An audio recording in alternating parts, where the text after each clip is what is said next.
apreciación general sobre este proyecto de ley es que es un proyecto de ley que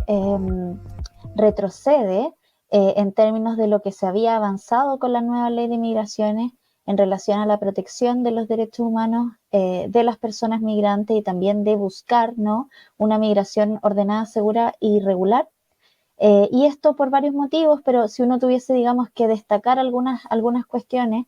ellas dicen relación con la protección de los niños y niñas de forma especial, y el retroceso que se plantea allí cuando se busca, por ejemplo, que la primera respuesta frente al ingreso de un niño o niña por un paso, no acompañado, separado, separada, sea la devolución a su país en vez del análisis profundo de su regularización en Chile.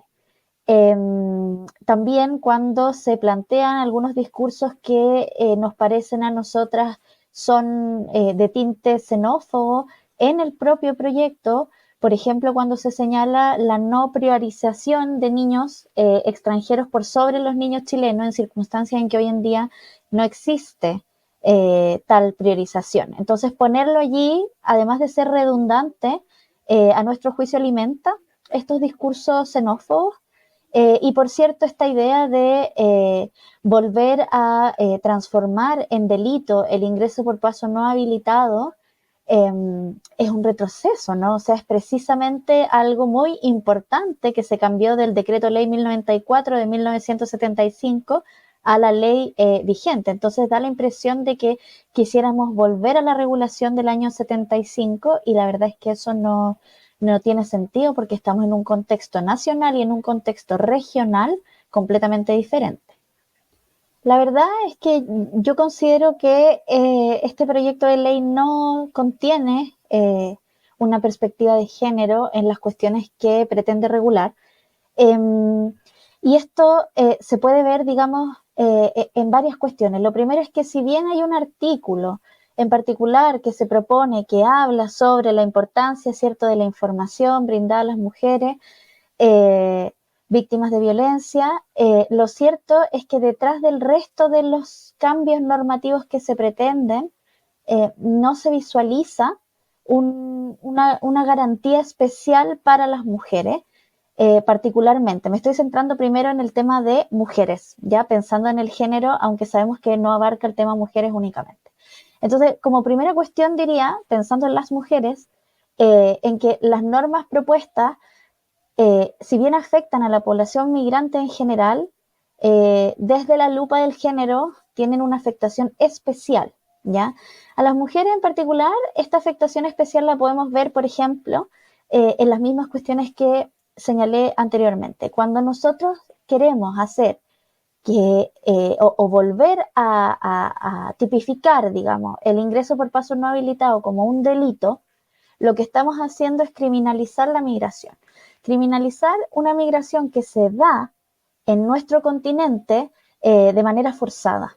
donde tenemos grandes crisis en los países de origen que fuerzan a las personas a migrar, por ejemplo, en Venezuela, en Colombia, en Haití, en Ecuador, por poner algunos ejemplos, y estas personas que migran no siempre van a tener acceso a las vías regulares. Y acá yo pongo un ejemplo muy concreto. Cuando uno mira nuestro sistema de visados, lo que tenemos es que lo más parecido a una visa para poder vivir mejor y trabajar es la visa de residencia temporal para realización de actividades lícitas remuneradas. Pero esta visa requiere que la persona tenga o bien un contrato o bien una oferta laboral notarizada, firmada también ante el consulado en el país de origen, el consulado de Chile en el país de origen, cuestión que no es fácil de acceder cuando estamos pensando en trabajos en servicios o en trabajos precarizados o estamos pensando en una persona que huye de un contexto y que por lo tanto las posibilidades de acceder a un trabajo o a una oferta laboral desde su país de origen con un empleador dispuesto a firmarlo con todas estas exigencias y además a esperar al tramitado de la visa, funciona bien cuando estamos hablando de una persona con un trabajo muy calificado y muy reconocida en su ámbito de desarrollo, a la cual están esperando, pero no funciona bien en un contexto de migración forzada de personas comunes y silvestres que quieren migrar por necesidad. Entonces, desde allí, no hay ningún visado que sea acorde a esta realidad, y por eso muchas personas que migran forzadamente, lamentablemente, caen en una migración irregular, ingresando por pasos no habilitados, no por querer esconder algo, sino que porque no hay vías regulares para el acceso. Entonces, mirado desde esta perspectiva, ¿no? Lo que tenemos es que una mujer que migra forzadamente, por ejemplo, producto de la violencia que sufre en su país de origen, puede ser violencia intrafamiliar o algún otro tipo de violencia de género, al cruzar, ¿cierto?, la frontera por un paso irregular, y al ser esto un delito, sus chances para la regularización y con ello para la protección decaen. Y me parece a mí que esto es contrario, analizado así, es contrario a la Convención de Belém do Pará, particularmente cuando señala que el Estado va a tomar, ¿cierto?, todas las medidas para proteger a las mujeres que son víctimas de violencia. Eso por un lado. Y por otro, pensando en el género como una cuestión más amplia, me parece a mí que este modo de tratar a la migración desde lo lingüístico, ¿no?, de no vamos a priorizar a los extranjeros versus a los chilenos, contribuye a generar, como dije antes, mayor xenofobia y mayor racismo también. Y desde allí, si además, y pensando en una lógica interseccional, ¿no?, si agregamos el factor, por ejemplo, diversidad de género, eh, vamos a obtener una discriminación todavía mayor. Si a eso agregamos que el ingreso por un paso no habilitado sea considerado un delito, entonces lo que obtenemos es que va a ser aún más difícil para estas personas que migran forzadamente y con necesidades asociadas, ¿cierto?, a su diversidad de género. No va a ser sencillo, va a ser mucho más complicado acceder a regularidad y acceder a protección. Y por último, porque no quiero dejarlo pasar, hay una cuestión indirectamente social, género, y voy a volver al tema mujeres, pero me voy a centrar en mujeres madres, y desde allí me parece a mí que las normas que hay que de una u otra manera criminalizan en algún sentido a los niños y niñas o los desprotegen, eh, también contribuyen a diríamos, a un ecosistema de irregularidad migratoria que afectaría especialmente a las mujeres madres al afectar a sus hijos, ¿no? Y alguien podría decir, bueno, también podría afectar a los hombres padres, y eso es cierto, ¿no? Eso es cierto, pero recordemos que el vínculo maternal es uno de los vínculos, ¿cierto?, más importantes, y hay ahí algunas relaciones súper básicas, por ejemplo, el tema de la lactancia materna, y yo estoy avanzando un camino muy largo en esta explicación, pero si yo lo pienso así, una mujer en situación irregular con un niño pequeño en situación irregular, a quien se le mira desde un punto de vista criminalizador igual que a la madre, probablemente ella va a poder acceder a un trabajo más precarizado, y desde allí quizás no va a poder acceder a los mejores cuidados que podría brindarle a su hijo. Entonces al final es como un ecosistema, un círculo vicioso, donde si tenemos normas que retroceden en el acceso a derechos y que alientan discursos criminalizantes, xenófobos y racistas, la sociedad no avanza, ¿no?, y por el contrario retrocede, ¿no?, en este sentido. Bueno, la importancia de tener esta perspectiva en materia legislativa migratoria, ¿no?, diría que va en distintos niveles. Un primer nivel tiene que ver con poder legislar para toda la población y no solo para un grupo de la población. Las mujeres migrantes existen, son parte de la sociedad, tienen desde la óptica de la interseccionalidad algunas necesidades de protección especiales, y desde allí toda legislación debe atender a esas necesidades especiales. Y vuelvo solamente a reiterar este punto, y es que cuando pensamos en mujeres migrantes, la literatura lo dice desde hace un montón de tiempo, pero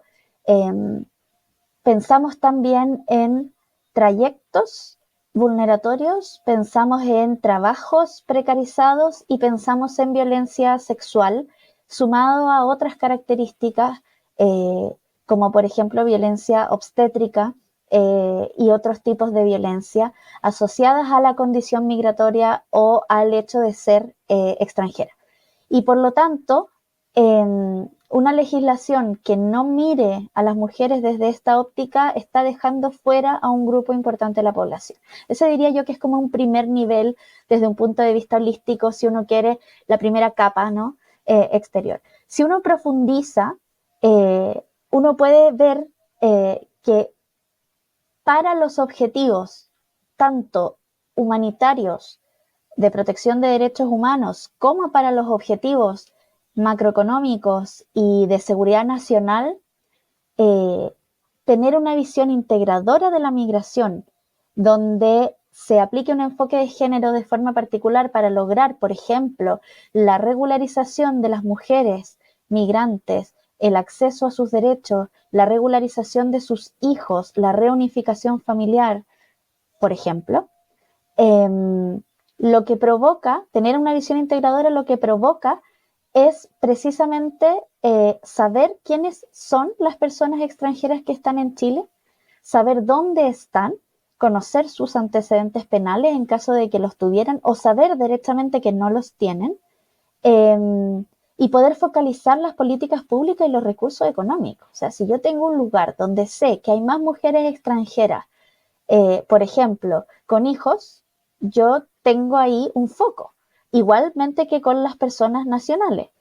Si yo sé que la población migrante está localizada en ciertas regiones y que en esas regiones se da tal o cual tasa, por ejemplo, de violencia intrafamiliar en contra de mujeres, yo también voy a poder focalizar mis recursos allí. Entonces, creo que la regularización, el enfoque de género, son cuestiones que no solo ayudan a la persona, sino que nos ayudan a todos y todas como sociedad. Y por eso, ¿no? O en parte por eso, el enfoque de género es tan importante. Y quiero insistir, como para cerrar la idea, en que el enfoque de género debería estar presente, por supuesto, que en todas nuestras normativas, pero particularmente en el tema migratorio no tenemos que olvidar que hoy más que nunca, y precisamente por los flujos migratorios forzados y el aprovechamiento del crimen organizado respecto de esto, las mujeres son mayoritariamente aquellas que sufren violencia sexual en sus trayectos migratorios y en el destino. Muchas veces en un círculo de violencia amarradas a una pareja agresora, y sin poder salir de allí precisamente porque al estar en situación migratoria irregular se hace mucho más complicado acceder a algunos mecanismos de protección. Si bien en nuestro país Cernamex, ¿cierto? Tiene dispositivos que aplican para todas las mujeres con independencia de su situación migratoria, lo cierto es que el acceso es más complicado, el acceso a derechos en general es más complicado para las mujeres en situación irregular. Por lo tanto, es más difícil acceder a un trabajo que le permita autosustentarse. Es más difícil mantener los cuidados adecuados de sus hijos si tienen que realizar actividades precarizadas, por ejemplo. Al final, insisto, afecta, digamos, de diversas maneras y por eso es tan importante aplicar esta perspectiva y la perspectiva de interseccionalidad que está intrínsecamente ligada también.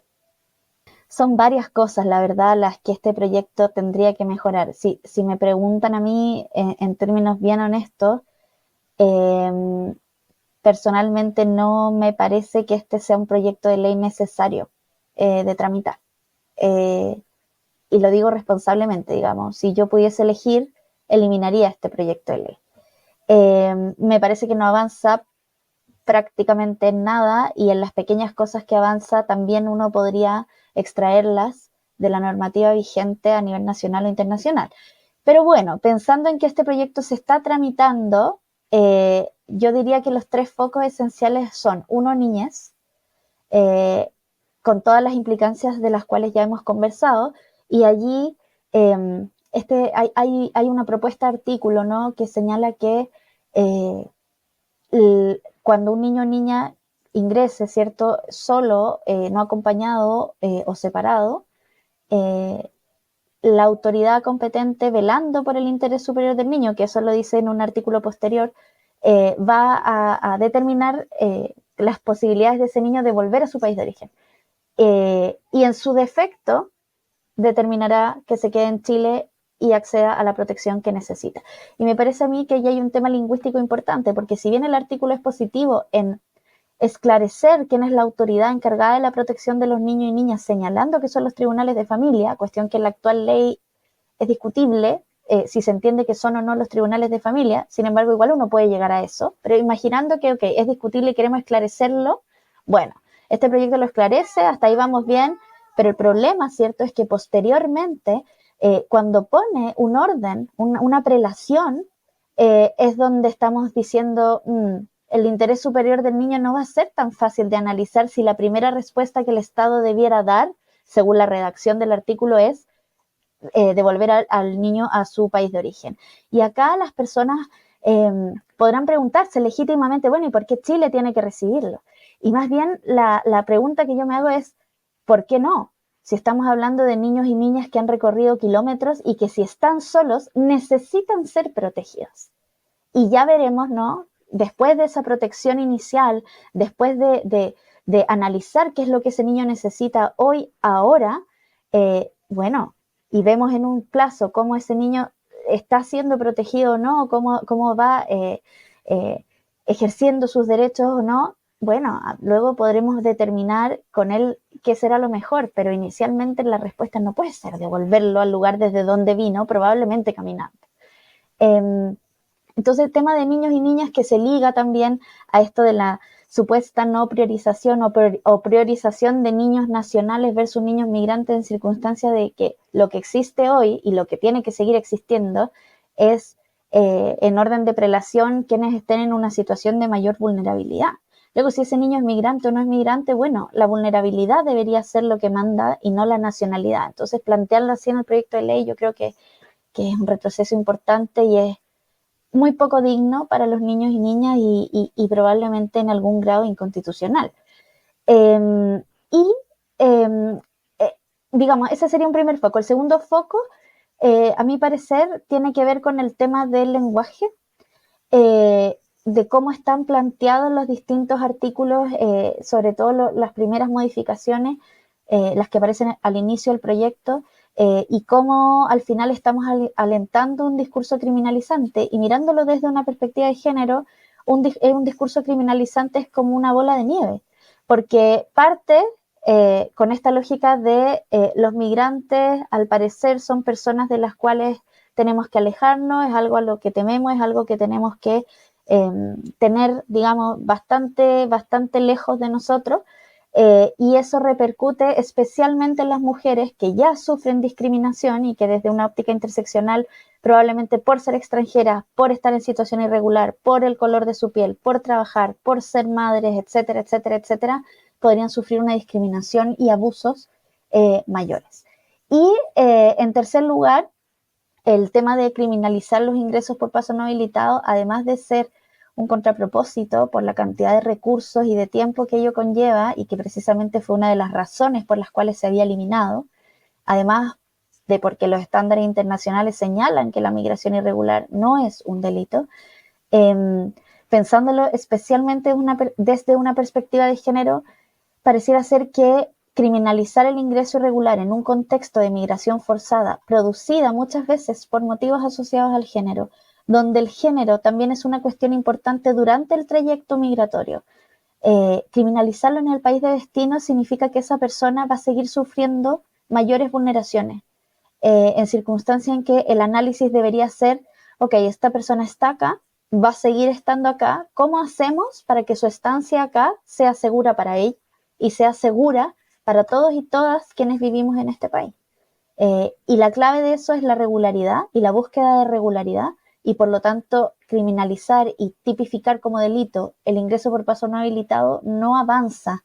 en esa misma lógica, y vamos a seguir gastando recursos innecesariamente de una manera bastante ineficiente y además ineficaz, porque cuando los flujos migratorios son forzados, las personas migran por necesidad y esa necesidad no se acaba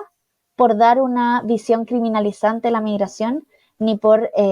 buscar mayores mecanismos de expulsión como los que también se plantean en este proyecto de ley asociado a cuestiones bastante populistas como son las faltas asociadas, ¿no?, a los ruidos molestos y otro tipo de cuestiones que aparecen ahí. Yo espero que en el trámite, en el segundo trámite constitucional en el Senado, senadores y senadoras puedan contar con mayor información que la que tuvieron los diputados y diputadas, información fidedigna de fuentes neutras y que permita, por lo tanto, hacer las modificaciones pertinentes para que si se llega a adoptar este proyecto de ley, no signifique un retroceso para nuestro país, sino un avance en la búsqueda de una migración ordenada, segura y regular para todas y todos.